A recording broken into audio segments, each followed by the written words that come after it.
السلام علیکم دوستو، کیسے ہو؟ امید ہے کہ سب خیریت سے ہوں گے۔ اللہ آپ لوگوں کو ایسے ہی خوش رکھیں۔ ایک نہایت ہی اہم اور دلچسپ واقعہ آپ کے پاس سماعت کر رہا ہوں۔ یہ واقعہ حقیقت پر مبنی ہے۔ اگر پسند آئے تو دوستوں کے ساتھ ضرور شیئر کیجیے گا۔ یہ واقعہ ہے نیدرلینڈ کے۔ ہر جمعے کو نماز سے فارغ ہونے کے بعد مسجد کے امام صاحب اور ان کا ایک 11 سالہ بیٹا نیدرلینڈ کے گلیوں میں نکل پڑتے ہیں اور لوگوں کے درمیان الطریقہ الی الجنہ نامی کتاب باپ بیٹا دونوں تقسیم کرتے تھے۔ یہ معمول چلتا رہا یہاں تک کہ ایک جمعے کو موسلادھار بارش ہونے لگی اور کڑاکے کی ٹھنڈی پڑ گئی۔ بچے نے بہت سارے کپڑے زیب تن کر لی تاکہ اسے سردی کا احساس نہ ہو۔ اپنے والد کے پاس آیا اور بولا کہ ابا جان چلے، میں تیار ہوں۔ آپ نے کہا بیٹا کہاں کی تیاری ہے؟ بیٹے نے جواب دیا ابا جان کتابوں کی تقسیم کرنے کا وقت ہو گیا ہے۔ باپ نے کہا بیٹا آج موسم کافی ٹھنڈا ہے، بارش بھی ہو رہی ہے، آج چھوڑ دیتے ہیں۔ یہ سن کر بیٹے نے حیران کر دینے والا جواب دیا اور کہا کہ ابا جان بہت سارے لوگ تو دوزخ کی طرف بڑھ رہے ہیں۔ آپ نے کہا بیٹا اس موسم میں نکلنا ٹھیک نہیں ہے۔ بچے نے کہا اچھا ابا جان مجھے اجازت دے، میں اکیلا ہی جاتا ہوں۔ باپ نے کچھ تردد کے بعد کہا اچھا ٹھیک ہے، احتیاط سے جاؤ۔ 11 سال کا یہ بچہ وفور جذبات سے لبریز باپ کو شکریہ کہتے ہوئے نکل پڑا۔ اس عمر کے بچے عموماً کھیل کود مستی کرتے رہتے ہیں، لیکن یہ ننھے نوخیز کلی آفاقی ذہنیت کا شکار تھا۔ راستے بھر بھیگتے بھاگتے لوگوں سے ملتا رہا اور کتاب بھی تقسیم کرتا رہا۔ قریب 2 گھنٹے بارش میں بھیگنے کے بعد اس کے پاس آخری کتاب باقی تھا۔ ادھر ادھر نظر دوڑائی لیکن کوئی نظر نہ آیا۔ بارش اور ٹھنڈ کے سبب شہر خاموش، گلی سنسان اور راستے پر کوئی نظر نہ آیا۔ قریب کے ایک چھوٹے سے گھر کے طرف بڑھا، سوچا کوئی ہوگا تو آخری کتاب اسے دے دوں گا۔ پاس پہنچا اور دروازہ کھٹکھٹایا لیکن کوئی آواز نہ آئی۔ وہ برابر دروازہ کھٹکھٹاتا رہا۔ نہ جانے اس کے دل میں کیا آیا کہ وہاں سے جانے کا نام نہیں لے رہا تھا، اور اب کی بار دروازہ قوت کے ساتھ کھٹکھٹایا۔ کچھ لمحے بیت جانے کے بعد ایک عمر رسیدہ خاتون دروازے پہ آئی، جس کے چہرے پر غمگین اور پریشان افسردگی کے آثار نمایاں تھے۔ بولی بیٹے کیا کام ہے؟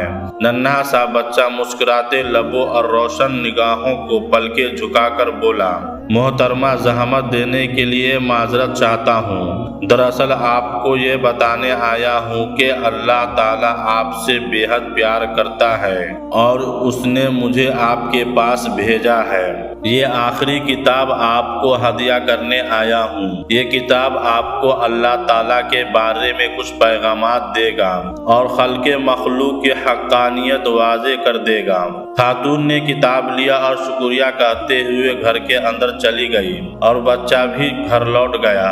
اگلے ہفتے جمعہ کا خطبہ ختم ہونے کے بعد وہ بزرگ خاتون کھڑی ہوئی اور پورے مجمع سے مخاطب ہو کر کہا میرا یہاں کوئی جاننے والا نہیں ہے اور نہ اس سے پہلے یہاں آنے کا کبھی اتفاق ہوا ہے۔ گزشتہ جمعہ کو میں مسلمان نہیں تھی اور نہ ہی میں نے کبھی مسلمان ہونے کا خیال دل میں لایا تھا۔ کچھ ماہ پہلے میرے شوہر کا انتقال ہو گیا اور وہ مجھے تنہا چھوڑ کر چلا گیا۔ اس کے جانے کے بعد زندگی بوجھل ہو گئی تھی۔ گزشتہ جمعہ جب زوروں کے بارش ہو رہی تھی تو میں نے ارادہ کر لیا تھا کہ خودکشی کر کے غم زندگی سے چھٹکارا حاصل کر لوں، کیونکہ مجھے جینے کی کوئی وجہ نظر نہیں آ رہی تھی۔ لہٰذا میں نے اوپر کے کمرے میں جا کر رسی اور کرسی کے سہارے جان دینے کی ٹھان لی تھی۔ بس شاید کچھ لمحات کی دیری تھی کہ یکایک میں نے دروازے کی کڑکڑاہٹ سنی۔ میں نے کچھ دیر توقف کیا، سوچا کہ جو ہوگا کچھ دیر میں خود ہی چلا جائے گا، لیکن مسلسل دروازے کی کڑکڑاہٹ نے مجھے گلے سے پھندہ نکالنے پر مجبور کر دیا اور میں دل ہی دل میں سوچ رہی تھی آخر کون ہے ایسے بارش میں اور کڑاکے کی ٹھنڈی میں میرے دروازے پر دستک دے رہا ہے، وہ بھی مسلسل۔ بالآخر میں نیچے آ گئی۔ دروازہ جو کھلا تو ایک ننھی سی جان کا بھیگتا ہوا وجود میرے نگاہوں کے سامنے زیر لب مسکرا رہا تھا۔ اس کی وہ مسکراہٹ اور آنکھوں کی چمک میں نے کبھی کسی انسان میں نہیں دیکھی تھی۔ اس کی زبان سے ادا ہونے والا ایک ایک لفظ گوہر نایاب تھا۔ بس میرے قلب و جگر کے تختیوں پر اس کے الفاظ نقش ہو گئے۔ یوں لگا کہ اب وہ میرے مردہ دل کو کسی نے زندگی کی سوغات عطا کر دی۔ اس کا یہ کہنا ہے کہ محترمہ، میں آپ کو یہ پیغام دینے آیا ہوں کہ اللہ تعالیٰ آپ سے بہت پیار کرتا ہے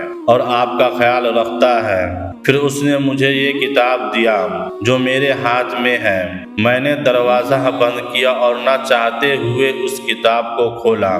پھر جو کتاب کو پڑھنا شروع کیا، آنسوؤں سے میری آنکھیں ڈبا گئیں۔ میرے اندر ایک انقلاب برپا ہو چکا تھا۔ میں جان گئی تھی کہ اللہ تعالیٰ مجھ سے واقعتاً بہت پیار کرتا ہے۔ میں نے کرسی اور فندہ پھینک دیا کیونکہ اب مجھے سہارا مل گیا تھا۔ اب مجھے زندگی کی قیمت سمجھ میں آ چکی تھی۔ آج میں خود کو خوش قسمت سمجھتی ہوں کہ میں نے اپنے مالک حقیقی کو پہچان لیا۔ اس کتاب پر دیے گئے پتے کی وجہ سے میں یہاں پہنچ سکی ہوں۔ میں آپ کا شکریہ ادا کرنے کے لیے آئی ہوں۔ میں اس چھوٹے فرشتے کا شکریہ ادا کرنا چاہتی ہوں جو مسیحا بن کر مجھے دوزخ کی دہانے سے بچا لایا ہے۔ مسجد میں چاروں جانب سے آنکھوں سے آنسو بہہ رہے تھے۔ تکبیرات کی صداؤں سے پوری مسجد گونج اٹھی۔ اللہ اکبر، اللہ اکبر۔ امام صاحب جو اس ننھے فرشتے کے والد تھے، ممبر سے اتر کر پہلی صف میں موجود اپنے لخت جگر بیٹے سے چمٹ گئے اور زور زور سے رونے لگے۔ انہیں احساس ہو چلا تھا کہ اس مجمع میں اس جیسا کوئی خوش قسمت باپ نہیں جس کا بیٹا اصلی ہیرے موتی چن رہا ہے۔ اسے یہ بھی محسوس ہو رہا تھا کہ میں نے مجبوری اور عذر بیان کیا۔ اس کے بیٹے کے اندر لوگوں کی ہدایت کے لیے ایسے جذبات ہیں کہ اب وہ شرم محسوس کر رہا ہے۔ واقعہ تو ختم ہوا، البتہ ہمارے لیے اس میں اہم اسباق ہے۔ ہر کوئی اپنے آپ سے یہ سوال کر لے کہ کیا ہم نے کبھی اس طرح لوگوں کو آگ سے بچانے کی کوشش کی ہے؟ کیا ہمارے سینے میں وہ درد ہے جو ہمارے نبی کریم صلی اللہ علیہ وسلم کو لوگوں کی ہدایت کے لیے تھی، یا جو اس ننھے سے بچے کے دل میں تھی؟ کیوں نہ ہم عہد کر لے کہ جہاں جیسے جب بھی موقع ملے دعوت اللہ کے فریضے کے ساتھ جڑ جائے۔ اللہ تعالی ہم سب کو توفیق عطا کرے، آمین۔ اور ہماری ویڈیو آپ لوگوں کو پسند آیا ہے تو ویڈیو کو لائک، شیئر اور چینل کو سبسکرائب ضرور کریں۔ اللہ حافظ۔